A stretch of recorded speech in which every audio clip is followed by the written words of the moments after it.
अस्सलाम वालेकुम and welcome back to my YouTube channel. तो भाई आज का व्लॉग जो है वो विंटर्स की मॉर्निंग रूटीन के ऊपर होने वाला है। भाई कौन कहता है कि जो समर्स की मॉर्निंग्स होती हैं वो बहुत ज़्यादा लेजी होती हैं, कोई मुझसे पूछे। ट्रस्ट मी, विंटर्स की जो मॉर्निंग्स होती हैं वो इतनी कोई लेजी और कॉजी होती हैं कि आपका बिस्तर से निकलने को हरगिज़ तौर पर दिल नहीं चाह रहा होता। और आजकल तो मौसम इतना कोई अजीब हुआ है, मतलब अपेरेंटली बाहर का मौसम देख के आपको नहीं लग रहा होता कि सर्दी है, लेकिन सर्दी जो होती है वो आपकी हड्डियों तक घुस रही होती है। एनीवेज एज यूजुअल जो है हमारी सुबह संडे वाले दिन भी हरगिज़ तौर पे 9-10 बजे तक सोने वाली नहीं होती। किसी को तो नहीं पता, लेकिन एटलीस्ट मेरी नहीं होती। ये जो छोटा सा टिड्डा नजर आ रहा है ये मुझे सुबह सुबह ही 7 बजे उठा के बिठा देता है। उसके बाद हम दोनों माँ बेटे ने जो है वो बिस्तर में लेट कर इंतजार करना होता है कि जब इसके बाबा उठेंगे उसके बाद मैं नाश्ते की जो है वो तैयारी शुरू करूँ।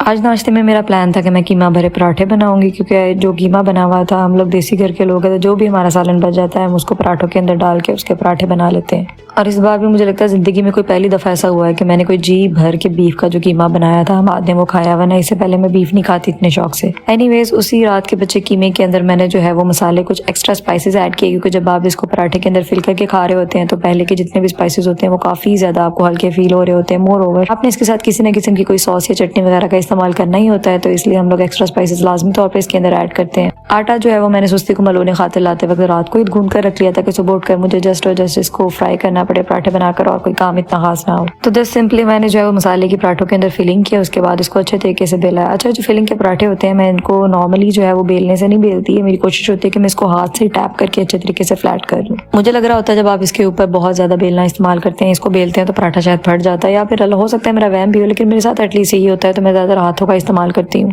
मुझे जो है वो पराठे थोड़े से क्रिस्पी पसंद होते हैं रादर देन के वो जो नरम से घी के अंदर भीगे होते हैं। नो, मुझे ऐसे बिल्कुल पसंद नहीं है। मैं घी जो है वो बहुत ही नॉर्मल सा लगाती हूँ और उसको थोड़ा एक्स्ट्रा फ्राई कर लेती हूँ। उससे एक क्रिस्पी सा जो टेक्सचर होता है ना वो आपके पराठे के ऊपर आ जाता है। आपको खाते वक्त वो बहुत ही मजा दे रहा होता है। साथ ही साथ मैंने जो है वो चाय बनाने के लिए चूल्हे के ऊपर चढ़ाई हुई थी। मेरी चाय को भी उबाल आ गया था, मेरे पराठे भी ऑलमोस्ट डन थे। इस टाइम पे मुझे याद है कि मैंने नाश्ते के लिए दही जो है वो तो मैंने मंगवाई नहीं है, तो बस भाई मैंने जब तक दूसरे पराठे बनाने थे हम आपको फटाफट बकाया के जाए दही लेकर आए, क्योंकि पराठे हैं और उसके साथ दही ना हो ऐसा तो हो ही नहीं सकता। मैं नाश्ते में चाय भी ज्यादा पसंद नहीं करती, तो कुछ चीजें तो होती है ना जो आपकी अपनी पसंद की होनी चाहिए। जब तक वो दही लेकर आए मैंने बाकी का तमाम नाश्ता तैयार कर लिया था। मैं इसको डिश के अंदर लगा रही थी ताकि फटाफट से हम लोग नाश्ता करके फारिग हो सके। नाश्ता खत्म करने की जल्दी मुझे कुछ इस वजह से भी थी क्योंकि मेरे ढेरों काम करने वाले थे। क्या यार, आप पूरा हफ्ता छुट्टी आएगी कहते हुए इंतजार में गुजार देते हो, जब छुट्टी आती है तो कोई 26,000 काम आपके ड्यू पड़े हुए होते हैं। ना आप प्रॉपर रेस्ट कर पाते हैं, ना आप अच्छे तरीके से काम कर पाते हैं। मतलब आप ये समझ लेंगे अगर नॉर्मल जो रूटीन है वो आपकी 1x पे गुजर रही होती है, तो जो संडे का दिन होता है कोई भी हॉलीडे आ जाए वो 4x की स्पीड के ऊपर दिन गुजर जाए, खत्म हो जाता है।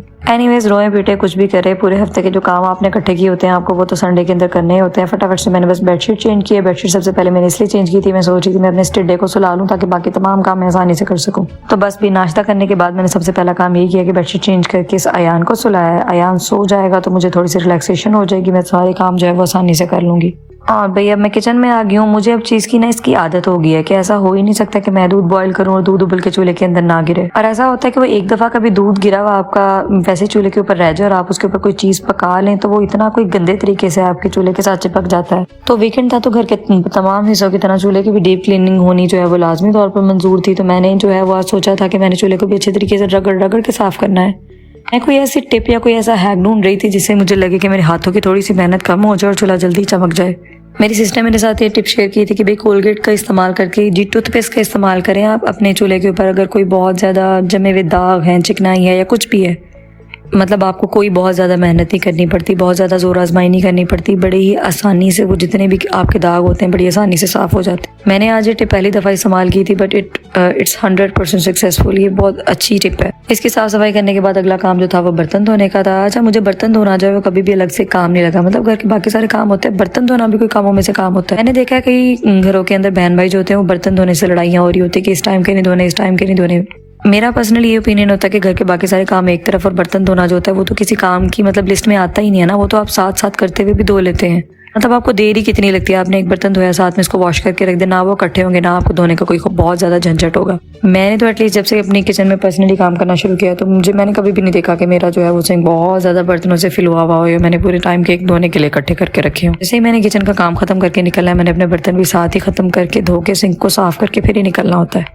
किचन अच्छी तरह से साफ हो गया था। अगली जो बारी थी वो पूरे घर की सफाई की थी। मैंने झाड़ू पोछा करना था, अच्छे तरीके से सफाई करनी थी। जब मैं पूरे हफ्ते के बाद खुद करती हूँ उसके बाद ही मुझे सुकून आता है। मतलब कोई अल्लाह जाने बख्शे इन मेड्स को, मतलब जिस दिन आपका काम करने का मूड ना होना उसी दिन इन्होंने छुट्टी करनी होती है या इनको कोई जरूरी काम पड़ जाता है। आज गलती से मैंने सोच लिया था चले भी आज मेड आकर घर का काम कर जाएगी, मैं आराम करूंगी, जस्ट कुकिंग करूंगी, कुछ ना कुछ खाने के लिए बना लेंगे और क्या करना है।